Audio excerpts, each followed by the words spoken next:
Bonjour. Donc avec cette vidéo, je voudrais aborder un sujet que je n'ai pas abordé jusque-là sur ma chaîne. C'est tout simplement le Nouvel An chinois. Alors, j'ai passé beaucoup de temps à étudier la civilisation japonaise, puis la civilisation chinoise. J'ai vécu quelques années en Asie, en particulier en Chine. Et bien évidemment, le Nouvel An chinois, c'est quelque chose d'assez exceptionnel. Donc, on est quand même sur une chaîne qui est basée autour de l'investissement et de l'économie et de l'expatriation. Donc, vous avez différents types de sujets à propos du Nouvel An que je me propose de traiter ici. En particulier, bah, la base, hein, l'astrologie chinoise, puisque c'est de ça dont on parle.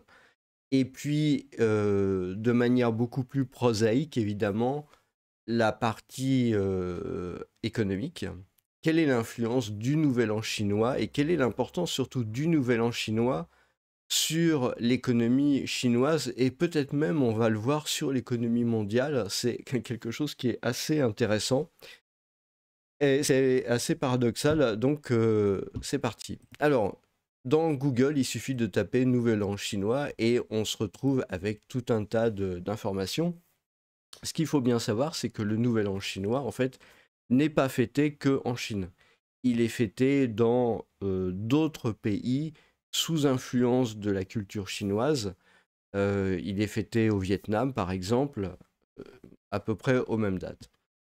Donc, le Nouvel An chinois, en fait, c'est un Nouvel An qui est un Nouvel An lunaire. En fait, il est basé en fait sur la Lune, hein, sur voilà, la Lune. Et c'est pour ça qu'il est jamais au même moment du début de l'année. C'est-à-dire que cette année, en 2025, c'est le 29 janvier 2025, c'est-à-dire demain, hein, parce qu'aujourd'hui on est le 28.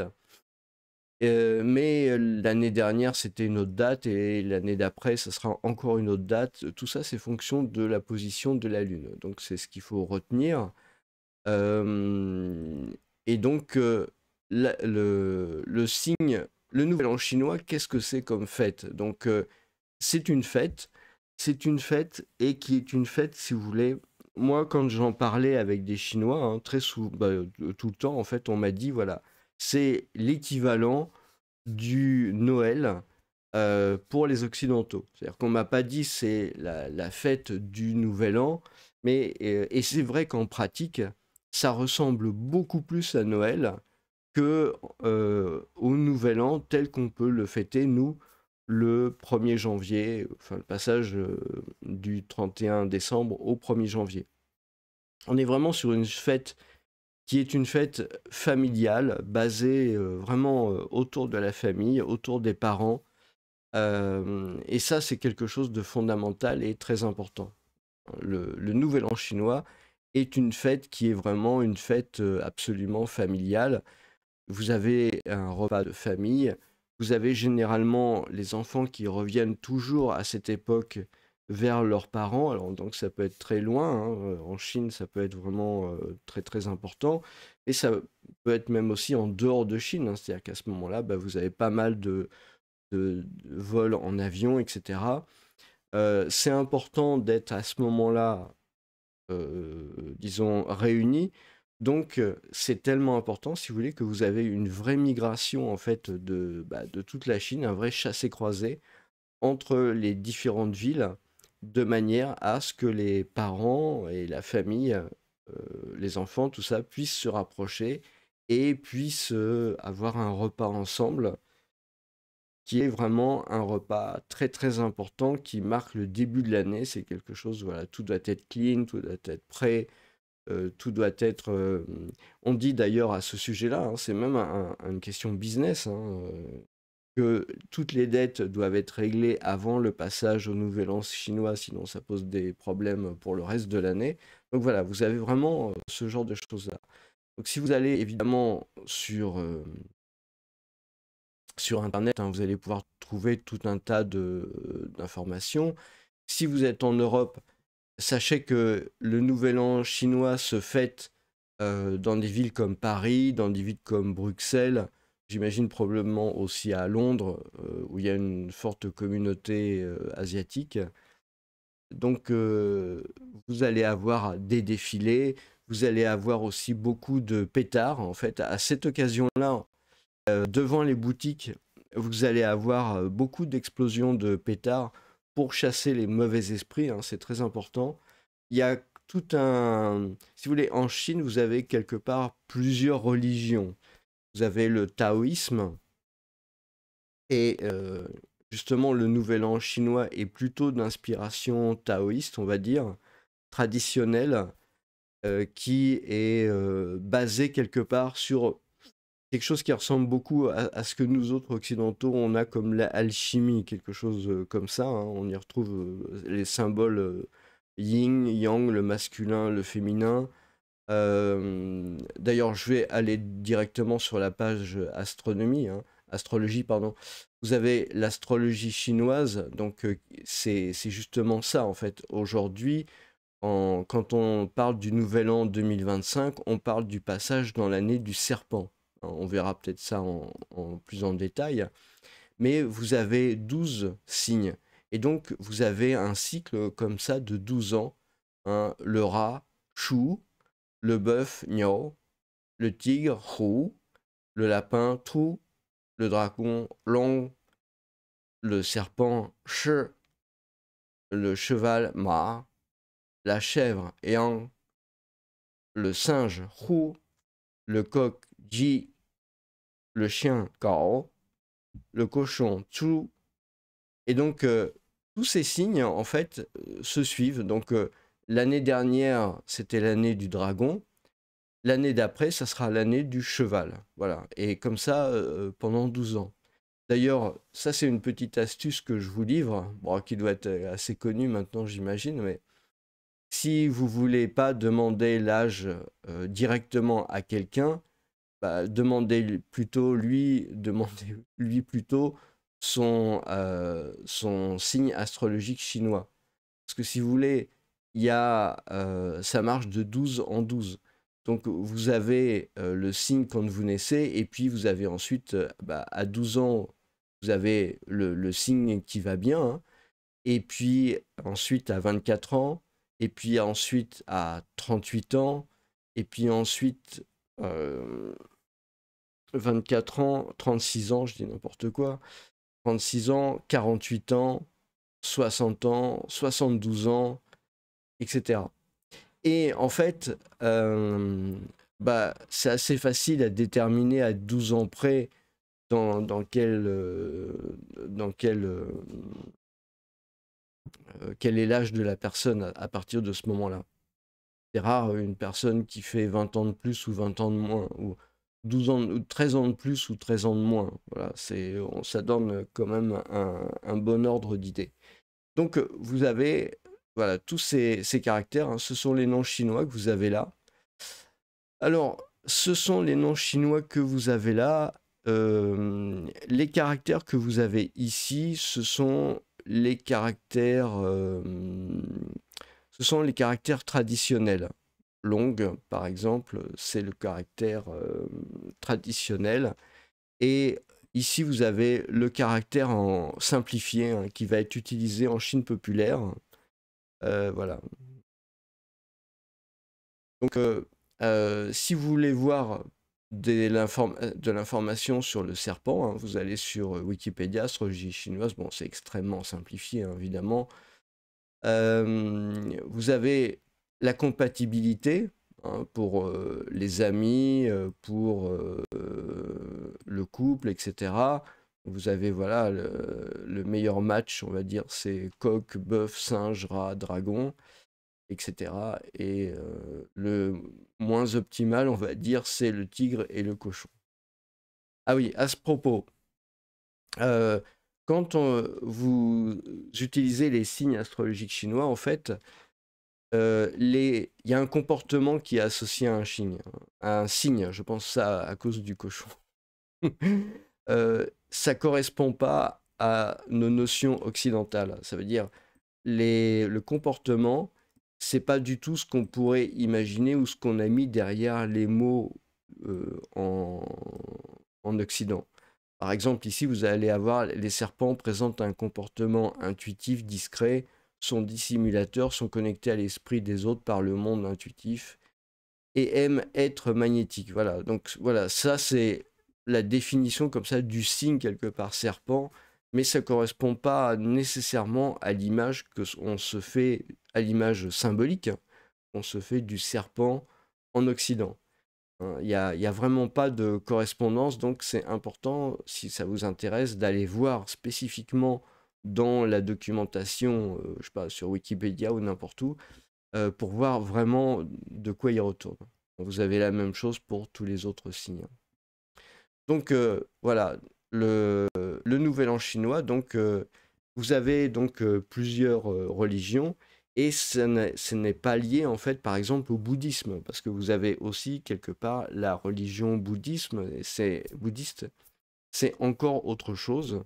C'est venu par la suite à vrai dire, hein, c'est l'influence du bouddhisme est arrivée plus tard. Euh, c- euh, et donc vous avez vraiment cette différence-là, ça n'a rien à voir. Je dirais que même cette fête du Nouvel An chinois est beaucoup plus ancrée dans la culture locale chinoise. D'ailleurs, puisqu'on parle de Chine hein, principalement, moi je voudrais quand même d'ailleurs signaler que c'est en discutant avec des Chinois sur ce sujet-là, et qui fait que, pour moi, si vous voulez, on a tort de considérer que la Chine est un pays comment dire, essentiellement communiste. On a vraiment l'impression, en écoutant les gens, que c'est devenu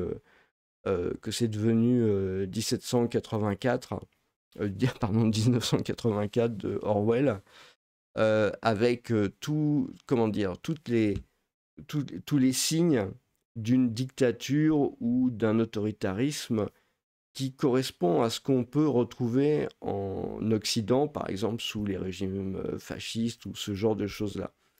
C'est pas du tout ça, ça n'a rien à voir. Ce qu'il faut bien comprendre, c'est que en Chine, on a affaire à une culture traditionnelle de base, et ça c'est le troisième, alors c'est pas une religion, c'est plutôt une philosophie, mais on a une troisième culture de base qui est le confucianisme. Et le confucianisme, eh bien, il a beaucoup de choses, si vous voulez, à voir avec le respect des aînés, le respect du travail, le respect de la société, l'organisation de la société. Donc, si vous voulez, quelque part, c'est quand même un système assez organisé, très social, et où la place de chacun est quand même relativement déterminée, où il doit y avoir une espèce d'harmonie comme ça, et bon, chacun est à sa place. Donc, quelque part, beaucoup de gens qui se sont pas donné vraiment la peine d'étudier la culture chinoise, d'étudier la Chine, plaquent tout de suite le mot communisme parce que ça fait bien, parce que quand on est en dîner en ville, tout de suite, on a l'impression d'être devenu un expert en géopolitique, alors qu'en fait, c'est pas vraiment ça. D'ailleurs, j'en veux pour preuve que, si vous voulez, le communisme, c'est évidemment le rejet des religions. Enfin, je veux dire, quelque part, c'est l'athéisme, c'est ce genre de choses-là. Et quand on discute, donc c'est ce que je disais avec les Chinois, on s'aperçoit, les Chinois de Chine, hein, en Chine populaire, on s'aperçoit en fait que pour eux, le nouvel an chinois euh, remplace, et concurrent, on va dire, hein, disons-le littéralement, est concurrent et remplace les fêtes de Noël. C'est-à-dire quelque part, il y a eu tout un mouvement, mais c'est un mouvement qui est quand même profond. C'est pas un mouvement, comment dire, aussi superficiel qu'on pourrait le penser. C'est un rejet quelque part des fêtes de Noël et accentuer l'aspect traditionnel sur le Nouvel An chinois. Le Nouvel An chinois est vraiment porté en tant que tel comme une valeur traditionnelle. Et si vous voulez, je trouve que c'est fondamental, c'est très important parce que ça doit aider à comprendre ce qui se passe en Chine. Ce qui se passe en Chine, c'est depuis que la Chine s'est enrichie, moi je trouve que c'est un point qui est vraiment extrêmement important. C'est, si vous voulez, un retour aux valeurs traditionnelles. c'est en voyant évoluer la Chine à une vitesse grand V, et c'est ça qui est vraiment passionnant avec la Chine, surtout à l'époque où j'y étais, parce que finalement, l'époque où j'y étais, j'ai commencé à aller en Chine, c'était en 1997, donc ça remonte à très longtemps. Et donc j'ai vu évoluer la Chine sur une bonne dizaine d'années. Et c'est l'époque vraiment où la Chine est rentrée dans l'organisation du commerce international. Il y a eu un boost économique, se sont développés à ce moment-là de manière explosive Shanghai, Pékin et Canton, etc. et Shenzhen. Et enfin, il y a vraiment eu une différence très importante. Et si vous voulez, la Chine qui était quelque part un pays donc pauvre, communiste, mais quelque part quand même très tourné vers l'Occident, hein, pour ne serait-ce que pour combler le vide qui s'était créé lors de la révolution culturelle. La révolution culturelle, justement, ça a été de chasser un peu tous ces anciennes traditions, toutes ces cultures, mais aussi comment dire, les, les gens éduqués, les décideurs, etc. Donc il y a eu un remplacement, hein, il y a eu, enfin, même pas un remplacement, un effacement de la culture traditionnelle, et il n'y a pas eu grand-chose d'autre à la place.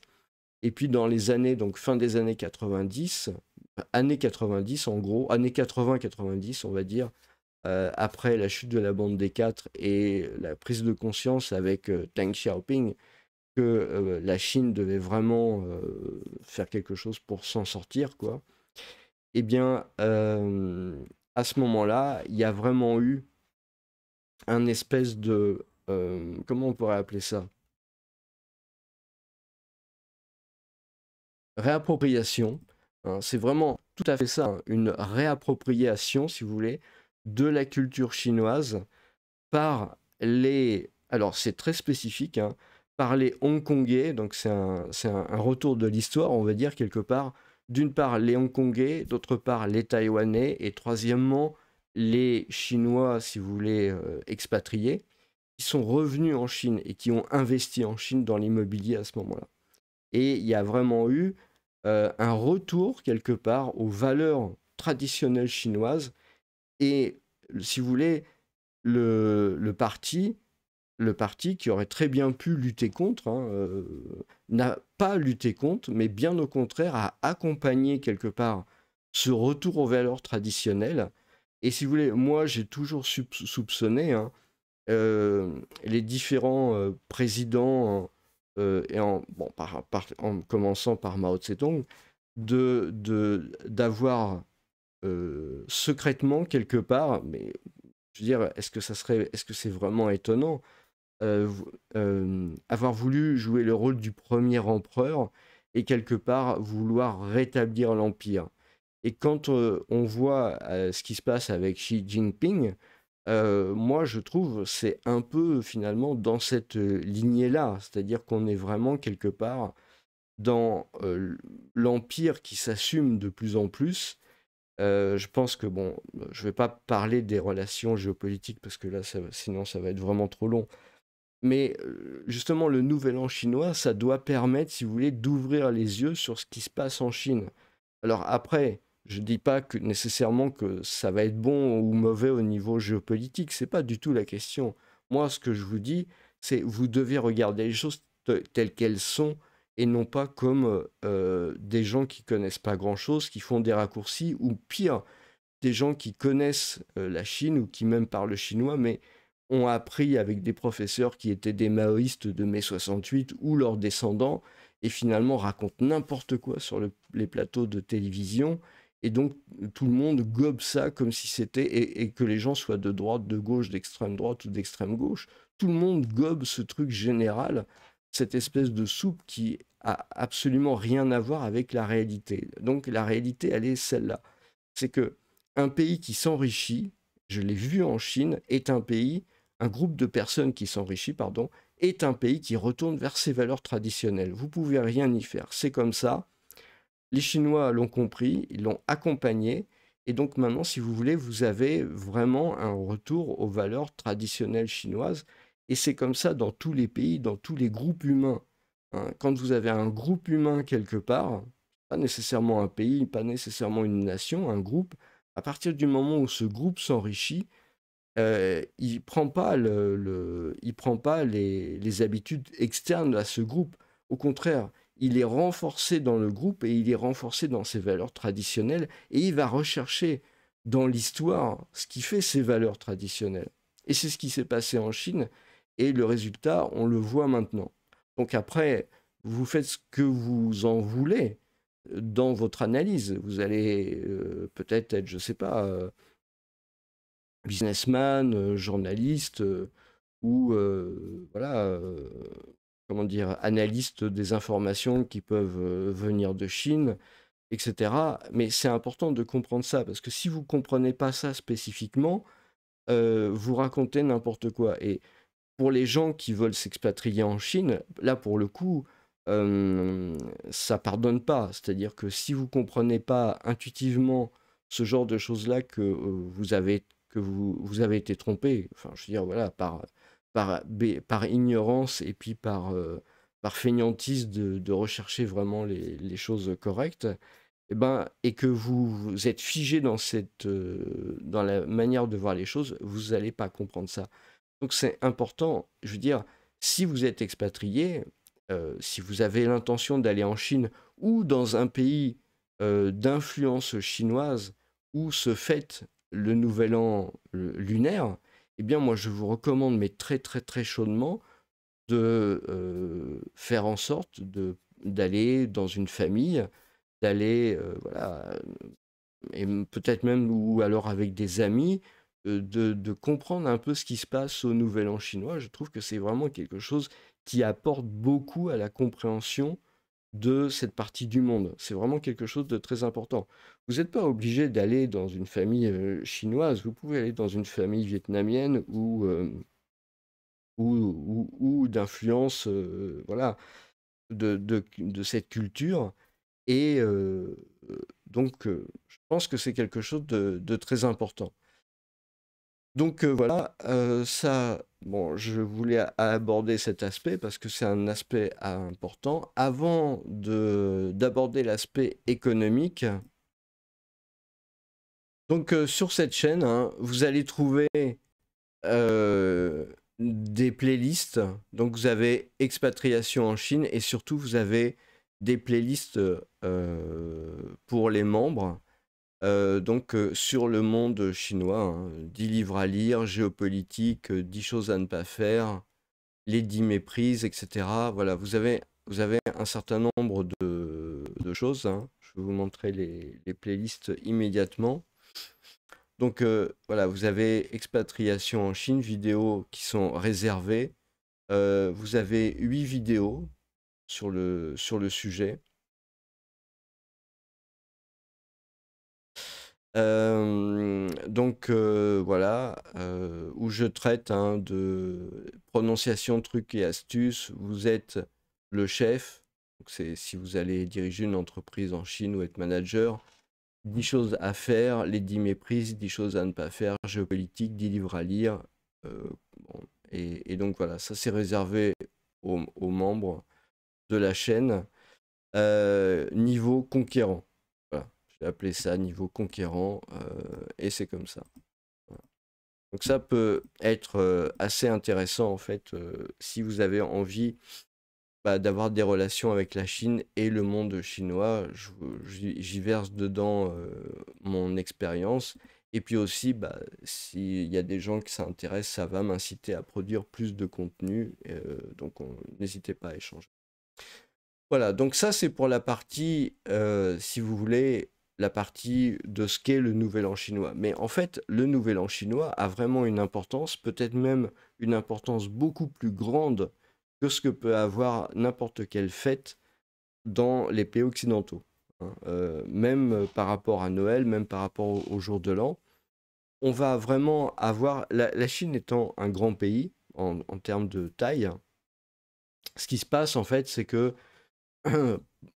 à cause des trains, historiquement, ils ne pouvaient pas faire un jour de férié. Donc vous avez à peu près 2 semaines, hein, 1 à 2 semaines de congé où les gens peuvent aller dans leur province. Donc, normalement, ça prenait beaucoup de temps, hein, ça prenait peut-être un jour, 2 jours, ça dépend dans quelle province ils allaient. Prendre le train, prendre le car, etc. Ça pouvait être très compliqué. Et donc, voilà, ils pouvaient rentrer chez eux. Et donc, quelque part, vous avez à ce moment-là 2 semaines, 2 semaines où l'activité économique de la Chine est pratiquement à l'arrêt. Alors, l'activité, disons, de grosse industrie, on va voir un peu plus sur le sujet. Mais ce qui est très amusant, c'est de voir, par exemple, si vous regardez sur les statistiques des exportations, vous allez voir tous les mois de février, hein, tous les mois de février ou fin janvier, hein, mais voilà, eh bien, vous allez voir un pic vers le bas qui correspond à l'arrêt de l'activité du pays au Nouvel An chinois. Donc, vous voyez, c'est quand même important, hein, parce que on arrive là à peu près 300 en moyenne, et vous apercevez que les pics, ils peuvent descendre jusqu'à 200. Donc, si vous voulez, il y a un tiers du Nouvel An chinois, vous avez quand même un tiers des exportations qui disparaissent parce que, eh bien, à ce moment-là, les gens ne travaillent pas. Hein. C'est assez drôle, hein, mais c'est vraiment quelque chose de très important. Et donc, vous avez cette partie-là au Nouvel An chinois. Et puis après, bah, vous avez une reprise, hein, une reprise normale. Éventuellement, vous pouvez avoir un pic aussi avant le Nouvel An chinois, hein, une remontée, on va dire, parce que tout le monde fait les affaires avant que les ports, etc., soient fermés. Donc, enfin, ils ne sont pas nécessairement fermés, mais disons qu'il y a beaucoup moins de gens qui travaillent dedans. Hein. Vous voyez, vous avez peut-être un petit pic avant la descente. Ben, ça se passe à peu près toujours comme ça. Donc, c'est quelque chose de notable. C'est quelque chose de notable. Et ça veut dire aussi que vous avez pratiquement donc 2 semaines, hein, en gros, d'inactivité. Les entreprises tournent vraiment, mais au ralenti quand elles tournent. Bon, ça dépend des entreprises, hein, évidemment, mais généralement, voilà, c'est vraiment très recentré autour de la famille, beaucoup moins autour de l'activité économique. Tout est mis en léthargie, hein, vraiment, c'est assez impressionnant à voir. Et il y a beaucoup de déplacements qui se font en train, en avion, à ce moment-là à l'intérieur de ces pays ou en provenance, etc. Donc c'est vraiment assez intéressant. Alors on peut voir que cette année, le Nouvel An chinois, hein, les vacances quelque part, ça va être du 28 janvier au 4 février. Donc ça marque à peu près une semaine en fait, hein. Il y a une semaine. Bon, ça dépend des entreprises, hein. Il y a des entreprises qui peuvent donner plus, hein, ça dépend. Mais c'est l'occasion aussi donc d'emprunter beaucoup le train, hein. Vous avez des trains, c'est vraiment très important. Vous avez à ce moment-là des millions de Chinois qui rentrent chez eux par le train, par les avions. Et donc, voilà, ça c'est quelque chose qui est vraiment très important. Alors, ça booste malgré tout l'économie, hein, comme les boutiques. Pourquoi? Bah, tout simplement parce que avant de rentrer chez eux, eh bien, avant le Nouvel An chinois, généralement, bah, les Chinois, ils font des petits achats, etc., pour offrir comme cadeau. Hein. C'est vraiment très traditionnel et c'est très important. Donc voilà, il y a les cinémas, il y a les restaurants où les familles vont pour pouvoir manger ensemble. Ça se fait beaucoup en fait, hein. Une famille peut louer une salle complète au restaurant et puis manger autour d'une grande table ronde tout un tas de petits plats qui vont être préparés. Alors c'est dans un décor assez comme ce que vous pouvez trouver dans des restaurants chinois en Occident, hein. Enfin, voilà, en général, quoi, on va dire, en moyenne. Mais cette fois-ci, apparemment, il y a vraiment un problème avec l'économie, hein, c'est vraiment le problème.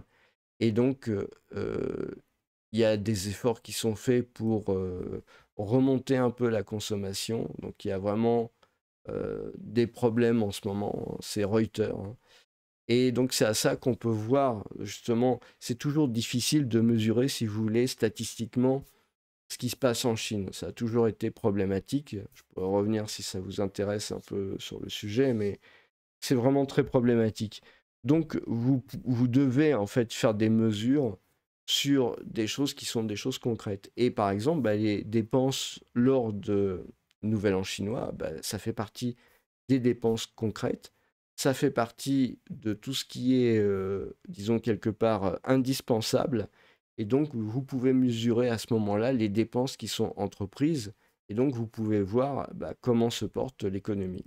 Et apparemment, en ce moment, eh bien, ça ne se porte pas si bien que ça. Voilà, ils disent c'est devenu plus difficile de gagner de l'argent et de trouver un emploi. Il y a beaucoup de chômeurs. Voilà, donc c'est vraiment un problème. Je voudrais pas quelque part dire ce que je pense trop des conséquences de ce type de problème dans l'économie parce que bon, c'est quand même une vidéo sur la fête, mais voilà, c'est quand même pas très très bon signe. Donc on peut voir hein, euh, à quel point les transports sont importants, hein.